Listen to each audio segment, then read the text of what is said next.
tersebut. Pas Intel Lanal Ternate Mayor Laut Harwoko Aji berinisiatif dan Kasih Intel Korem 152 Babula segera mengutus stafnya untuk melakukan penurunan bendera Tiongkok yang dikibarkan di wilayah kedaulatan Indonesia. Namun sampai di lokasi, bendera itu ternyata sudah sedang dalam proses penurunan oleh petugas keamanan PT Wanatiara Persada. Pihak PT Wanatiara Persada tengah dimintai keterangan tentang pengibaran bendera asing di wilayah NKRI karena melanggar Undang-Undang Nomor 41 Tahun 1958 tentang lambang negara. Baik, saudara, guna mengetahui bagaimana proses pengibaran bendera asing di Halmahera, Maluku Utara, kami telah terhubung dengan kontributor TVRI Rusdi Syamsi di Ternate, Maluku Utara. Selamat malam, Rusdi.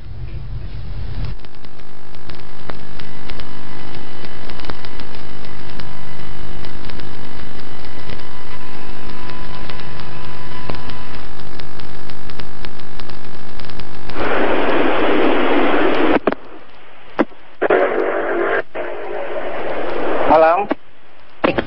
Ya, Rusdi, dapat Anda ceritakan bagaimana kronologis sampai bisa dikibarkan bendera asing, jelasnya bendera RRC di Halmahera? Baik, Pamela dan Aldi, perlu kami informasikan bahwa dari kronologis penurunan bendera Republik Rakyat Cina di Pulau Obi, Kabupaten Halmahera Selatan, memang benar terjadi pada hari Jumat tanggal 25 November di dermaga PT Wanatiara Persada.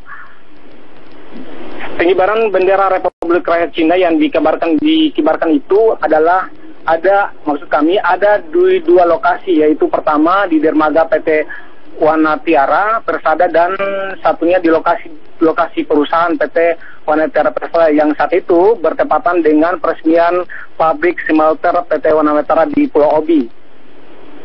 Informasi yang baru diketahui ketika pukul 8.30 waktu Indonesia Timur, pada saat itu kapal KM Sumber Raya 04 membawa rombongan gubernur dan Forkopimda Maluku Utara tiba di Pelabuhan Halmahera Selatan.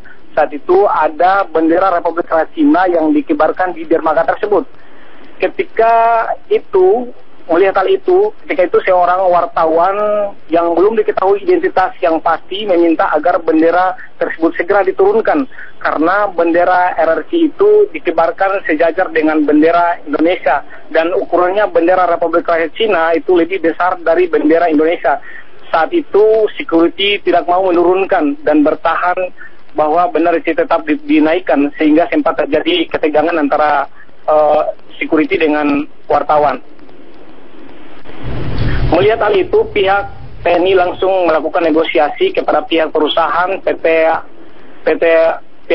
tersebut. Akhirnya bendera Republik Rakyat Cina langsung diturunkan oleh salah satu anggota yang bernama berpangkat Sertu Maragung Pariantoro atas perintah Pasi Intel Pangkalan TNI Angkatan Laut di Ternate,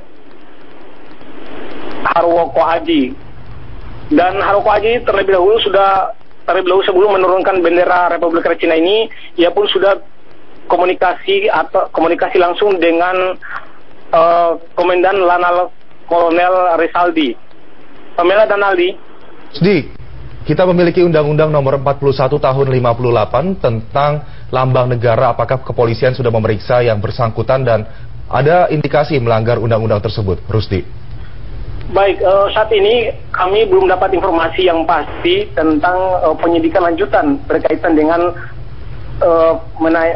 menaikkan bendera Republik Rakyat Cina ini. Dan hingga saat ini kami belum terkonfirmasi yang pasti dari Kapolres Kabupaten Halmahera Selatan karena memang nomornya dihubungi tidak aktif sehingga kami belum bisa memastikan apakah penyidikan ini lanjut ataupun belum tahu secara pasti, Ali dan Pamela. Rusdi, kami mendapat informasi, benarkah bahwa ada bendera sejenis yang juga dikibarkan oleh PT yang sama? Perlu kami informasikan bahwa kami hanya mendapatkan informasi seputaran bendera Republik Rakyat Cina saja yang dikibarkan. Untuk yang bendera-bendera yang lain kami belum mendapatkan informasi. Baik, kalau begitu terima kasih Rusdi Syamsi, kontributor TVRI melaporkan dari Ternate, Maluku Utara. Joko Widodo meresmikan pengoperasian Pelabuhan Perikanan Untia Makassar, Sulawesi Selatan. Kepala negara menyatakan pemerintah berkomitmen melindungi industri perikanan dan nelayan. Peresmian Pelabuhan Untia menjadi salah satu solusi untuk peningkatan produksi perikanan Sulawesi Selatan, khususnya di Makassar. Presiden Jokowi mengatakan Pelabuhan Untia berlokasi sangat strategis di kawasan industri Makassar dan dekat dengan pelabuhan umum untuk ekspor. Karena itu, pengembangan Pelabuhan Untia diharapkan menjadi sentra produksi perikanan yang terhubung dengan pelabuhan perikanan lain di Sulawesi Selatan, di antaranya Pelabuhan Perikanan Cempae, Pelabuhan Perikanan Macinibaji, Pelabuhan Perikanan Kalibone, Pelabuhan Perikanan Potere, Pelabuhan Perikanan Beba, Pelabuhan Perikanan Labuang, dan Pelabuhan Perikanan Barombong. Presiden Jokowi berharap pengembangan Pelabuhan Untia akan menjadi pengembangan yang baik bagi produksi perikanan nasional. Terlebih lagi, target ekspor Sulawesi Selatan sangat besar, yakni 10% dari sasaran ekspor nasional. Presiden Jokowi juga berjanji segera menginstruksikan kementerian terkait untuk membenahi permasalahan infrastruktur.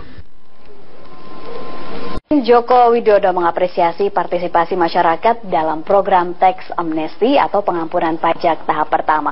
Kepala negara mengungkapkan kesadaran masyarakat dalam pengampunan pajak sangat bermanfaat bagi pembangunan bangsa.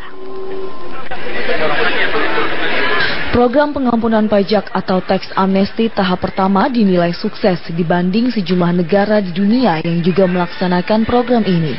Pada tahap pertama, program ini berhasil menempatkan Indonesia sebagai penyelenggara program pajak terbaik berdasarkan jumlah uang tebusan sebesar 98,7 triliun rupiah. Meski kewajiban yang dibebankan bagi wajib pajak meningkat dari 2% di tahap pertama menjadi 3% pada periode kedua ini, namun angka ini masih jauh lebih kecil dibanding penerapan tax amnesty di negara lain. Saya kesini ingin agar tax amnesty di Sulawesi Selatan ini bisa semuanya bergerak, baik yang usaha kecil, baik yang usaha menengah, baik yang usaha besar. Presiden Joko Widodo mengapresiasi capaian pertumbuhan ekonomi di Sulawesi Selatan yang saat ini mencapai 8% lebih. Kepala negara berharap partisipasi segenap wajib pajak dapat terus didorong karena masih relatif kecil jika dibandingkan dengan total wajib pajak yang ada. Presiden Jokowi mengajak segenap wajib pajak baik perorangan, lembaga, serta pelaku usaha di berbagai tingkatan untuk sadar pajak, karena pendapatan pajak merupakan bagian penting dalam menunjang alokasi dana untuk melanjutkan pembangunan di berbagai bidang. Tim Liputan TVRI, Hasdar melaporkan. Joko Widodo menyatakan belum menerima surat permohonan grasi dari Antasari Azhar. Mantan Ketua KPK Antasari Azhar melalui tim kuasa hukumnya telah mengajukan grasi ke Mahkamah Agung pada 8 Agustus 2016. Namun setelah melakukan pengecekan ke MA, pengajuan grasi Antasari sudah dikirim ke Istana Kepresidenan. Presiden Jokowi di sela kunjungan kerja di Makassar, Sulawesi Selatan mengungkapkan belum menerima surat permohonan grasi Antasari Azhar dan Kepala Negara enggan memberikan komentar terkait hal ini. Presiden Jokowi hanya mengungkapkan bahwa dirinya diundang syukuran oleh Antasari Azhar, namun karena kunjungan kerja di Makassar sudah dijadwalkan, Presiden Jokowi berhalangan hadir. Antasari Azhar bebas bersyarat sejak Kamis 10 November 2016. Meski sudah keluar dari penjara, Antasari masih diwajibkan melapor sekali sebulan di Lembaga Pemasyarakatan Kelas 1 Dewasa Pria Tangerang. Antasari Azhar dihukum 18 tahun penjara dan dinyatakan bersalah dalam kasus pembunuhan Nasruddin Zulkarnain, Direktur PT Raja Wali Putra Banjaran pada Februari 2009. Selama ditahan sejak 2010, Antasari mendapat remisi 4,5 tahun. Mantan Ketua KPK ini baru bebas sepenuhnya pada tahun 2022. Grasi yang diajukan ke Presiden Joko Widodo adalah untuk memulihkan hak sipil Antasari. Wakil Presiden Gori bebasnya mantan Ketua Komisi Pemberantasan Korupsi Antasari Azhar. Wapres menegaskan kasus Antasari Azhar menjadi pelajaran bagi penegak hukum. Wakil Presiden Yusuf Kala hadir pada acara syukuran bebasnya mantan Ketua KPK Antasari Azhar di Hotel Grand Zuri BSD City, Tangerang, Banten. Wakil Presiden Yusuf Kala menyatakan bersyukur atas bebasnya Antasari Azhar setelah menjalani masa tahanan selama 7 tahun. Banyak hal yang telah dilakukan oleh Antasari terkait penegakan hukum selama kepemimpinannya antara tahun 2007 hingga 2009. Wakil Presiden Yusuf Kala menegaskan kasus yang menimpa Antasari Azhar bisa menimpa siapa saja. Oleh sebab itu, Wakil Presiden Yusuf Kala berharap kasus Antasari dapat menjadi pelajaran bagi semua pihak, termasuk para penegak hukum. Itulah sekali lagi saya ingin menyampaikan ucapan selamat dan kita syukur kepada Antasari dan keluarga yang hari ini berbahagia karena telah bersama-sama kita lagi. Mudah-mudahan pengalaman selama 7 tahun dan pengalaman sebelumnya digabungkan. Artinya digabungkan karena beliau tidak mau hukum orang tiba-tiba dihukum gitu kan. Penting juga ini menjadi pengalaman supaya jangan hukuman itu hati-hati juga memberikan hukuman. Antasari Azhar divonis 18 tahun penjara pada tahun 2009 untuk kasus pembunuhan bos PT Putra Raja Wali Banjaran Nasruddin Zulkarnain. Setelah menjalani masa tahanan selama 7 tahun 6 bulan dan mendapatkan remisi tahunan, Antasari bebas bersyarat. Pengusaha tidak lagi mengekspor barang atau produk dalam bentuk raw material atau bahan baku.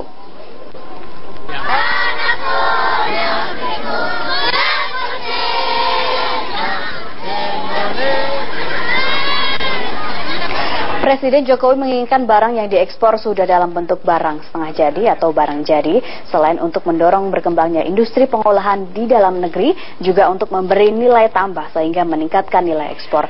Hal ini diungkapkan Presiden Jokowi saat melepas ekspor kacang mete ke Belanda.